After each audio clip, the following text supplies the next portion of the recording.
Welcome.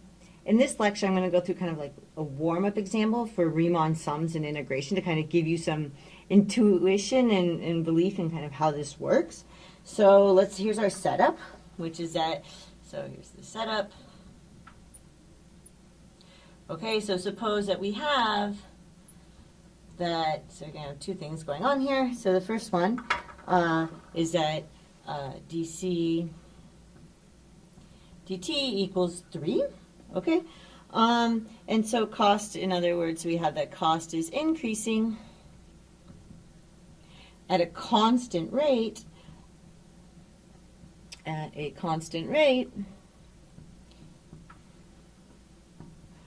of $3 per month. Okay, so this is actually, it's a constant function. Our rate of change is actually a constant function in this particular circumstance. Okay, and then the second part of it is that we have this kind of time interval.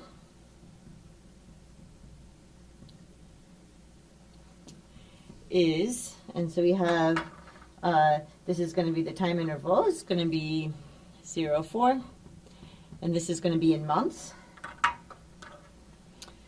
And this is in months. Okay, so that's kind of our setup, so that we know that those two things are happening. Then we have that the cost change is going to equal, and you could think of this, instead of thinking of the cost change, you could think of this as like the speed that you're driving.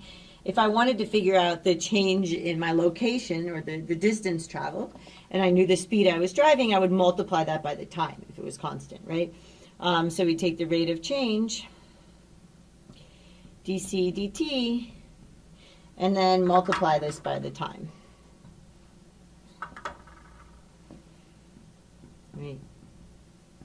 Right, so in this circumstance, that would be 3 times 4. Right, because that's 4 is coming from the length of that interval, and that would give me 12. Okay, well, pictorially, actually, so you can see this pictorially. So if I have here, so this is like my y, and this is my time t, okay, and then I had, right, my rate of change is actually steady, so it's a constant function, so it's just flat like this. So this is like my y equals dc dt equals 3. Okay, right? That you can see there that you've got, this is the graph of that function, actually the rate function. Then if I looked on this interval, right, this is my interval, so I'm going from 0 to 4, so this length here is 4. And I multiplied that by this height of 3. Right? And I looked at this area here, enclosed. Well, what do I get? I get 4 times 3, which is 12. Okay? So this area actually equals 12.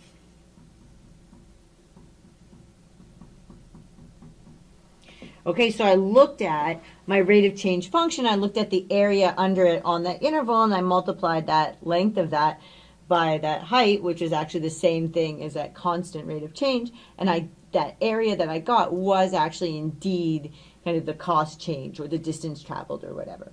Okay, so here's kind of the big question.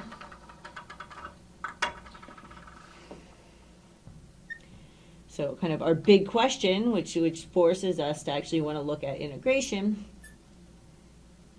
okay, which is, what if the rate of change isn't constant? So what if our rate of change is not constant? Like here, it was a constant value of 3, but what if it was a different kind of function? So it was not constant, i.e. isn't the constant function.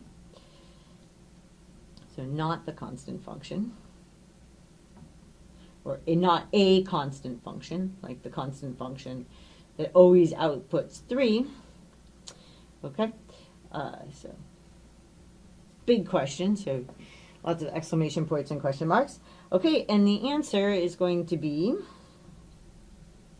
Riemann sums and integration.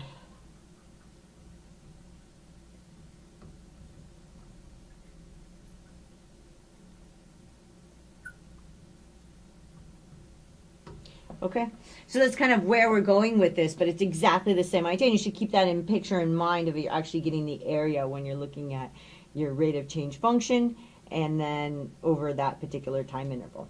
Okay, so I hope that made some sense, and I'll see you in the next lecture.